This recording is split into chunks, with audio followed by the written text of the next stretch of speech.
Eu queria abrir com vocês hoje o Evangelho de Lucas, capítulo 11, versículos 21 a 23. Lucas 11, 21 a 23. É um texto muito conhecido. Eu preguei sobre esse texto inúmeras vezes. Mas eu tenho que confessar que eu não tinha visto uma lição, uma percepção que Deus me deu nessa última semana.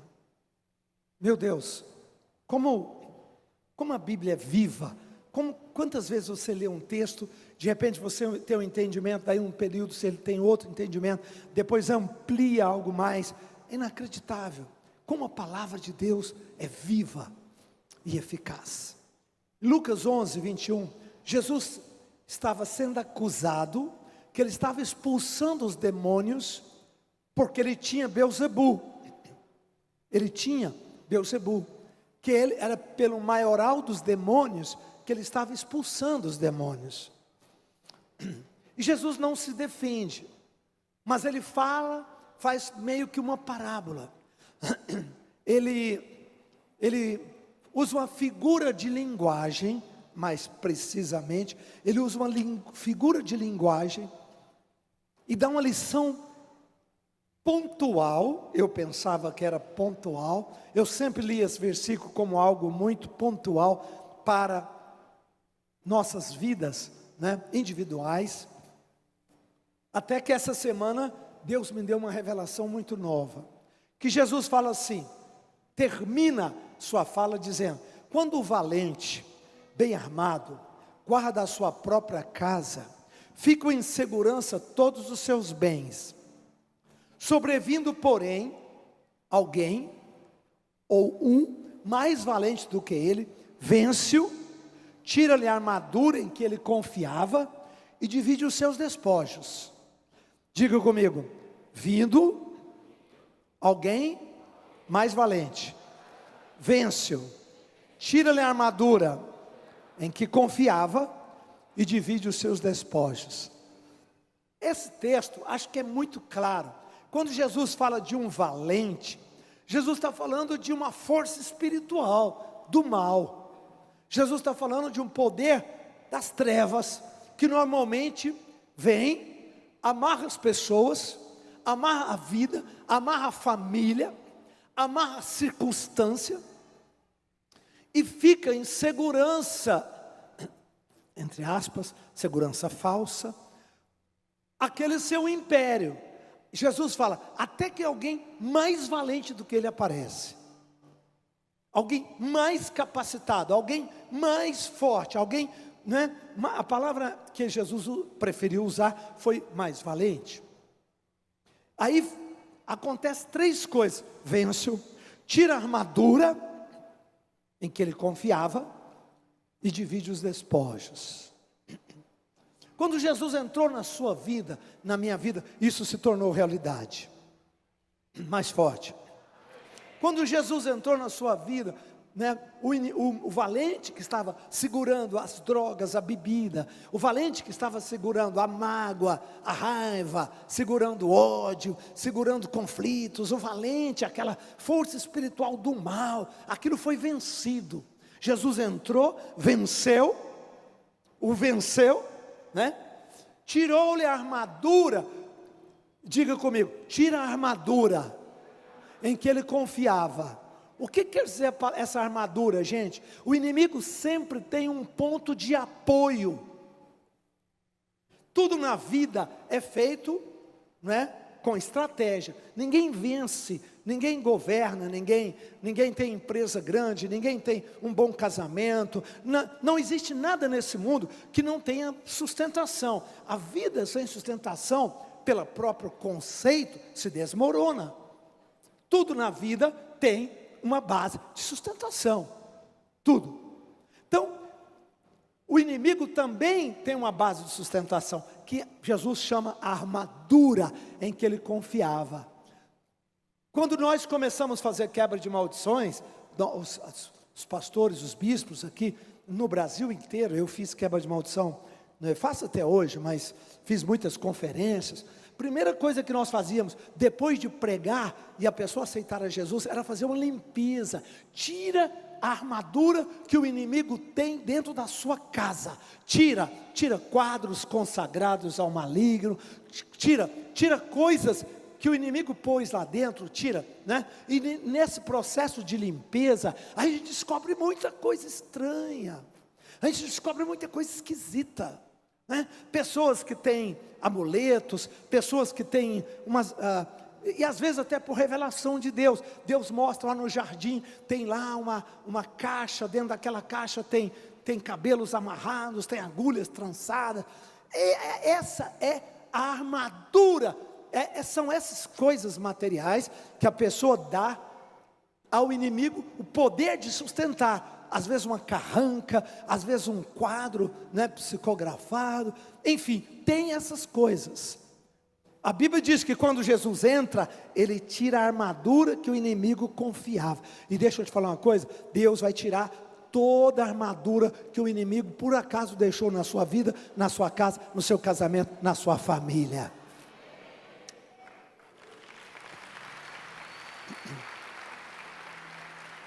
Tem que haver a limpeza, tem que tirar a armadura, tem que tirar aqueles elementos que o inimigo mantém. Por que a pessoa não prospera financeiramente? Por que o milagre não vem? Eu tenho descoberto que muitos milagres ficam nos céus e eles não chegam, eles não descem. Mas eu orei, mas eu jejuei, mas eu estou fazendo a campanha. Pois é, o milagre não chegou aqui, ele está aqui pertinho de você.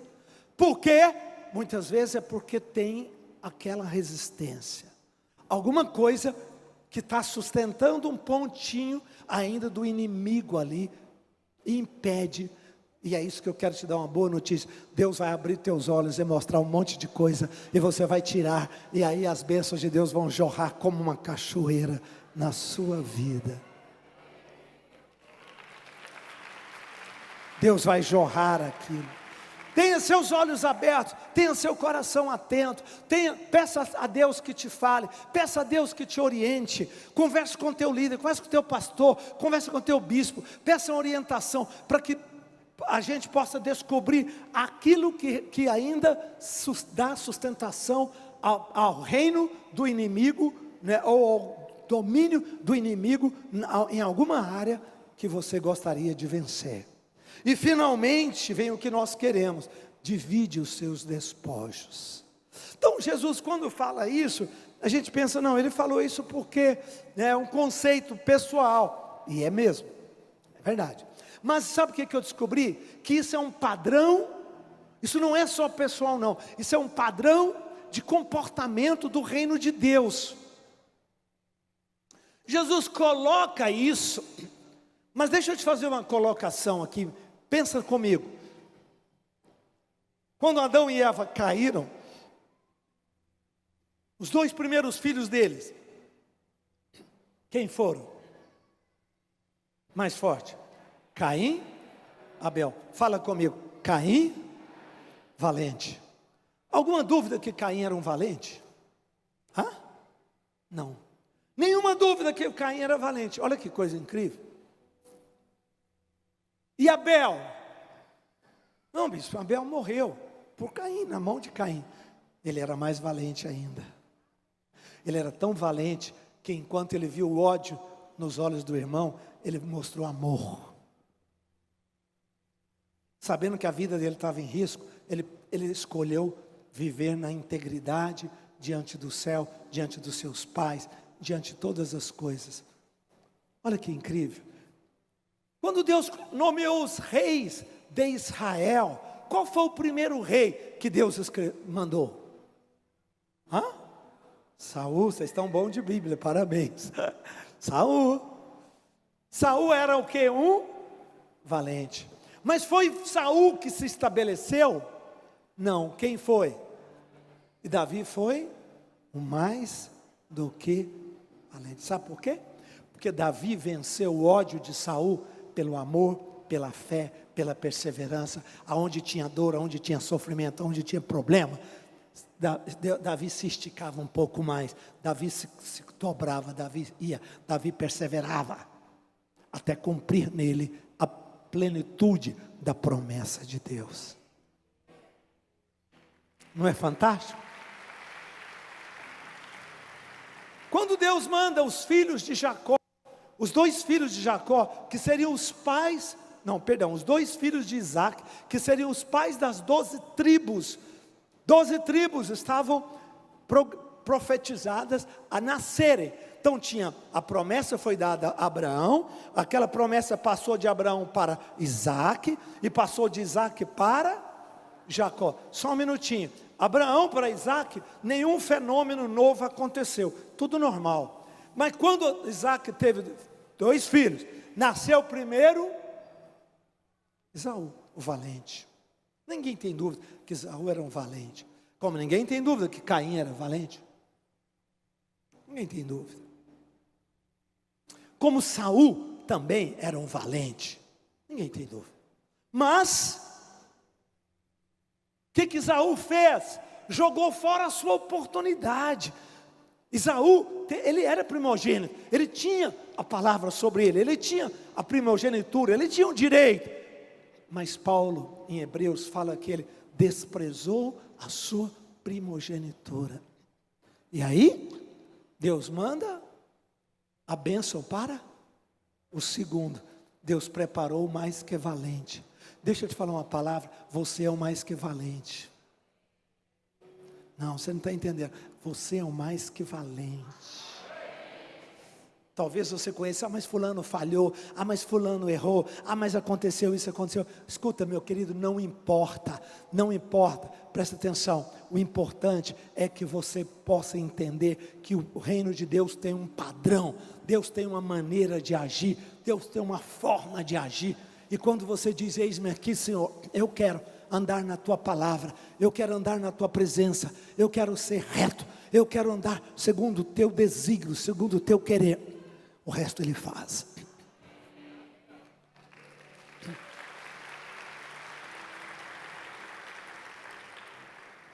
Dá para dizer amém? Eu me esqueci de citar ainda. Nimrod, construtor dos zigurates. Nimrod, construtor de Babel. Contemporâneo de Melquisedeque, construtor da aliança de Abraão. Foi Melquisedeque que selou a aliança de Abraão da fé. Mesma coisa. Um era valente. Que dúvida que nós temos de Nimrod? Maluco, doido, caçador. A Bíblia, Gênesis 10, quem quiser gostar dos textos, pega aí Gênesis 10, 8. Foi Nimrod valente, caçador diante do Senhor, caçador de almas. Ele aprisionava pessoas. Ele era, ele derramava sangue inocente. Deus envia um contraponto para isso. Contraponto para isso. Eu quero ler agora ainda Atos 13, 22. Atos 13, 22. Olha que versículo. E aí eu comecei a perguntar, Deus, eu quero ser mais valente também. Põe meu nome aí na lista, Senhor, por favor, Já que Jesus me mostrou, eu sou mais valente. Jesus diz, sou eu que entro na história das pessoas, sou eu que mudo as pessoas. Não importa se o valente. Sabe, quando a gente está preso por um valente, você acha que não tem esperança. Tem esperança. A mente fica presa, você vê tanto sofrimento, tanto abuso, tanta barbaridade.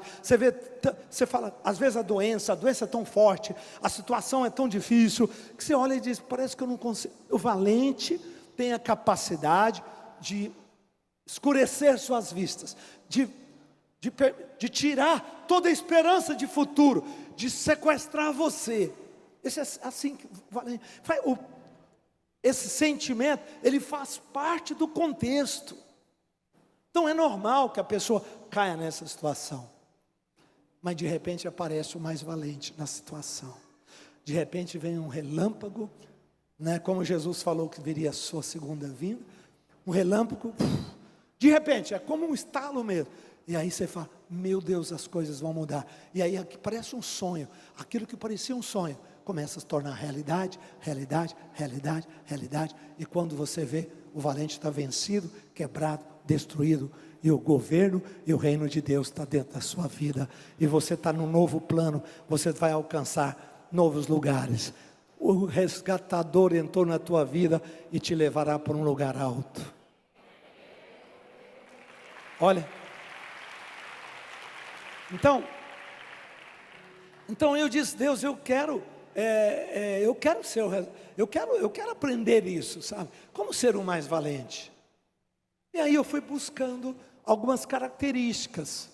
Pensei, Abel, doçura, palavra Abel, suave, doce, né? Depois fui pensando, e aí eu encontrei um versículo sobre a vida de Davi, que me impressionou. Porque eu disse: Deus, eu quero as prerrogativas, me dá as prerrogativas de ser um mais que vencedor. Alguém que intervém, alguém que chega, né, para ajudar, para intervir. E aí o Senhor falou para mim: não é uma prerrogativa minha, é uma decisão sua. Como assim? Olha esse versículo. Não é uma prerrogativa minha, eu não escolho pessoas, né? Eu não salto por sobre o arbítrio das pessoas. Eu apenas declaro a minha bênção, minha resposta, à decisão que alguns escolheram. Olha versículo, olha esse versículo, Atos 13, 22. Tirando este, falando sobre Davi, falando sobre Saul, tirando este, olha o valente sendo tirado. Levantou-lhes o rei Davi, do qual também, dando testemunho, disse: achei a Davi, filho de Jessé, homem segundo o meu coração, que fará o que, gente? Toda a minha... Só um minutinho, vocês não acham que tem alguma coisa errada nesse versículo, não? Tem uma palavrinha que me perturbou muito. Sabe qual é, bispos e pastores? Bispo Arthur Guerreiro gosta tanto, ele é minucioso na palavra. Ele vai para cada detalhe, né, na palavra. De vez em quando eles me mandam um zap, né, a gente troca as ideias. Né? Tem uma palavra que parece que está estranha essa palavra. É a palavra achei. Como achei? Quem acha é porque perdeu alguma coisa, é porque não sabe onde está, é porque realmente está procurando. Eu sempre li esse versículo mais ou menos como assim: preparei Davi, programei a Davi, filho de Jessé. Eu sempre vi esse versículo mais ou menos com essa característica. Deus preparou Davi, Deus desde pequenininho, Deus foi lá, escolheu Davi, trabalhou com ele. Não, a Bíblia não usa a palavra eu preparei. A Bíblia usa a palavra eu achei. Eu estava procurando e encontrei. Quando você está procurando e encontra, você diz: achei aquela bolsa que eu queria comprar. Eu achei o tênis. Por quê? Porque você estava procurando, né? Você não mandou fazer esse tênis, você não mandou fazer essa bolsa, você não mandou fazer aquele objeto, não. Você estava procurando e acabou encontrando. Então teve dois elementos aí, né? Ele diz: eu achei a Davi. Quando ele usa essa expressão, eu achei a Davi, Deus tira a força da ênfase. Ele tira a força da ênfase da predestinação, ou mais ainda, da escolha. Eu escolhi Davi, eu trabalhei com Davi, eu destinei Davi, e põe a responsabilidade no homem Davi, na decisão dele, pessoal. É muito mais humano do que divino, é muito mais responsabilidade de Davi, da pessoa, do que dos céus.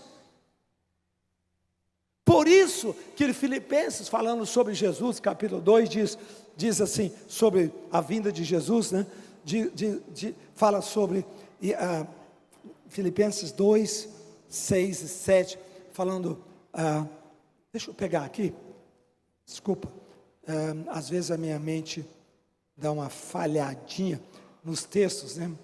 Tanta coisa. Filipenses 2, pronto,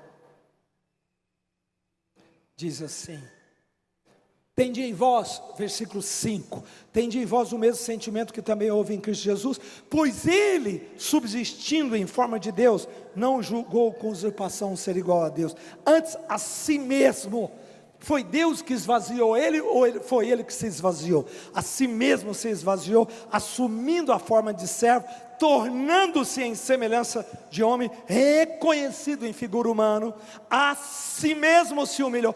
Deus humilhou ele ou ele se humilhou, gente? Decisão divina ou decisão humana, gente? Tudo isso aí é humano. Jesus escolheu se esvaziar, escolheu a forma de servo, escolheu, o que mais? Forma de servo, em semelhança de homens, reconhecido em figura humana, reconheceu se humilhar, decidiu se humilhar, ele decidiu obedecer, tornando-se obediente até a morte, e morte de cruz. Dá uma melhor salva de palmas, isso é muito forte. Isso é muito forte. Por quê? Porque foi decisão dele. Foi decisão dele, foi escolha. Por isso ele tornou-se o mais valente. Quantos querem se tornar mais valentes aqui? Paradoxo. Diga comigo, paradoxo. Faz assim, ó, mais valente, para frente, mais valente. Diga, é o que mais desce. É o que entende a cruz. Davi venceu Saul na espada, na arrogância, na briga. Foi ele que matou Saul? Não. Ele venceu Saul como? No amor, na obediência, não tocando em Saul, sendo santo. As armas das nossas milícias não são carnais, mas são espirituais. Você quer vencer? Quantos querem ser mais valente na história da sua família, da sua vida? Quantos querem que o mais valente visite você no final deste ano? Nós vamos fechar o ano de 2022. Estamos fechando, graças a Deus. E eu quero dizer para você, o mais valente está chegando. E ele vai entrar em milhares de casas do Brasil. Ele vai entrar na história do Brasil. Ele vai entrar em todas as áreas das nossas vidas, da sua casa, da sua família. Agora, não é Caim, não foi Caim, não foi Esaú, não foi Saul. Não foi Caim, não foi Esaú, não foi Saul. Quem foi? Quais são os exemplos? Abel, Jacó, Davi. Maravilhoso, não é não? Como eu fiquei, Deus, isso é um padrão do reino. Isso é um padrão de formas com que tu ages no reino de Deus. Essa é a forma de trabalhar no reino de Deus. Não é só uma coisa específica para aquele caso que de um rapaz que estava endemoniado, que Jesus libertou. Não, não. Além daquilo, tem aí uma grande lição, uma figura, uma figura profética que Jesus estava dando para nós. Mulher, você vai vencer o valente, não importa quão duro seja o coração do teu marido. Marido, você vai vencer o valente, não importa tão duro quanto seja o coração da tua mulher, dos teus filhos. Não importa a situação, não importa o que está sendo segurado, não importa a doença, não importa a maldição, não importa o problema. Presta atenção, você só precisa de uma coisa, do mais valente chegar. Só isso. E o que você faz?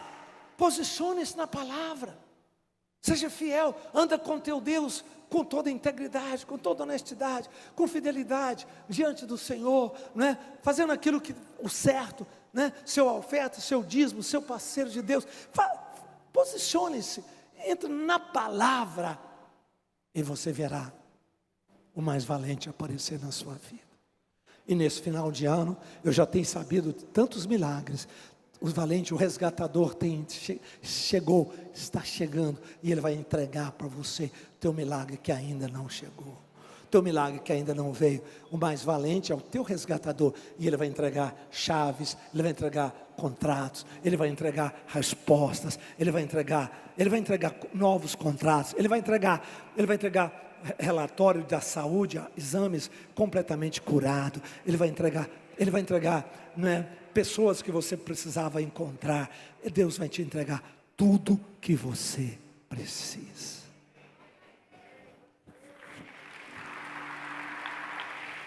Deus, ele disse, eu achei, mas Senhor, eu pensei que o Senhor estava preparando Davi. Não, Eu não posso fazer acepção só para preparar Davi e os outros, né? Eu dei minha palavra para todos. Davi é que escolheu viver como humildade, viver assim, sendo o último da sua casa. Davi escolheu aquele perfil de comportamento que agradou a Deus. Jesus escolheu. Jesus não foi o pai que determinou, ele escolheu. Por isso Deus o fez acima de nome, acima de todo nome. Por isso que Deus fala: eu achei Davi. Porque essa minha palavra não era só para Davi, é para todos o povo de Israel. Todo mundo conhecia a lei, todo mundo conhecia a palavra, mas só Davi escolheu viver daquele jeito. Só Davi escolheu ser humilde, não ceder para os irmãos, viver uma vida segundo a vontade de Deus.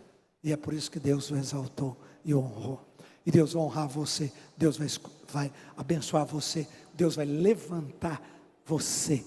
Você vai receber o mais que valente na tua história, e Deus vai te usar e vai fazer teu nome um nome de bênção para dezenas e centenas de pessoas.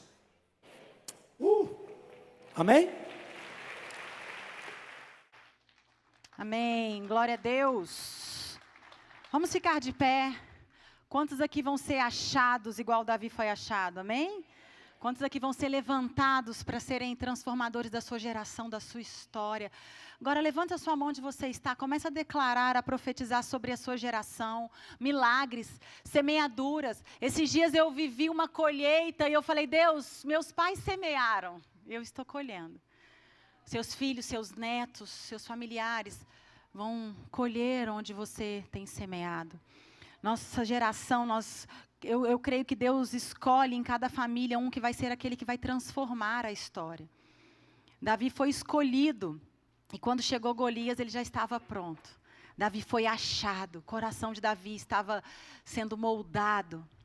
Deus, na autoridade do nome de Jesus, Senhor Deus, queremos ser achados como Davi foi, fortes, prontos, preparados nas batalhas do dia a dia para as grandes guerras, Senhor. Nós estamos sendo preparados. Oh Deus, em nome de Jesus, prepara o nosso coração, Deus, a nossa mente.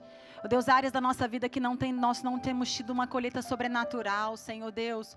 Nos mostra o caminho onde nós temos que melhorar, o que temos que aprender, Senhor. Não queremos, Deus, ano após ano, não sairmos do lugar em algumas áreas da nossa vida. Mas queremos, Senhor Deus, ser encontrados com um coração ensinável. Com um coração, Senhor Deus, disposto a te ouvir. Disposto a largar hábitos antigos, Deus, para encontrar aquilo que a tua palavra diz, Senhor. Na autoridade do nome de Jesus, Deus, nós queremos profetizar, Senhor Deus, sobre a nossa geração. Queremos profetizar sobre a nossa família, sobre os nossos filhos, sobre os nossos familiares, Pai. Oh Deus, em nome de Jesus, Deus, a tua bênção, a tua proteção sobre eles. Deus, encontra eles também, Deus, em nome de Jesus. Encontra os nossos filhos onde eles estiverem, Senhor. Oh Deus, aqueles que estão fora da tua presença, nós profetizamos agora, Deus, traz de volta, Senhor. Traz de volta, encontra aquele coração, Deus. Nós queremos clamar pela semeadura que nós temos feito nessa geração, Senhor. E declarar, Deus, que eles são benditos. Benditos, em nome de Jesus, em nome de Jesus. Pode parecer que eu não esteja bem, tentando caminhar onde eu consigo ver. Pode parecer que tudo ande mal, mas vejo pela fé o que Deus preparou. Profetiza isso sobre a sua vida. Ele quer que eu seja forte, corajoso, e guarde o meu coração. Sua promessa em minha vida é bem-vinda. Sei que estou seguro em suas mãos.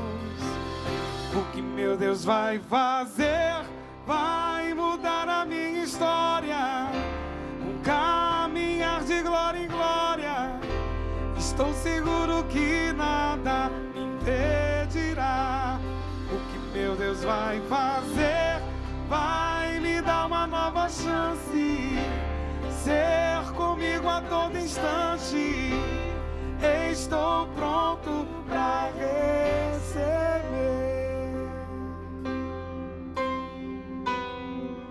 Ele quer que eu seja forte, corajoso. Recebe a unção de coragem. Meu coração, só promessa em minha vida é bem-vinda. Sei que estou seguro em tuas mãos, Senhor. O que meu Deus vai fazer, vai mudar a minha história. Um caminhar de glória em glória. Estou seguro que nada me impedirá. O que meu Deus vai fazer, vai me dar uma nova chance de ser comigo a todo instante. Estou pronto para receber.